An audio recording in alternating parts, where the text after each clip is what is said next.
টি-20 বিশ্বকাপের বাকি মোটে 1 মাস শেষ মুহূর্তে এসে বাংলাদেশ ক্রিকেট বোর্ড ব্যস্ত ভেন্যু নিরাপত্তার আলোচনায়। ভারতে ক্রিকেটার, সাংবাদিক আর দর্শকদের নিরাপত্তা ইস্যুতে আইসিসির সঙ্গে দফায় দফায় আলোচনার টেবিলে বসছে বিসিবি।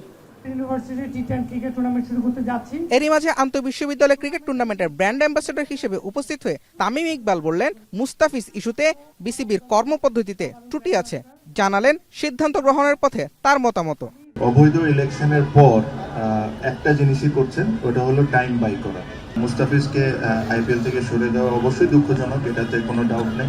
প্লেয়ারদের প্রিপারেশনে আমি শিওর আনসার্টেনসি কেউই পছন্দ করে না।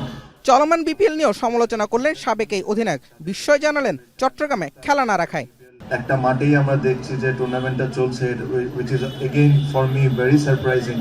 বিকজ আপনি যদি চিন্তা করেন, বাংলাদেশে যদি সবচেয়ে হাই স্কোরিং গেমস হয় হলো প্রবাবলি চিটাগংয়ে।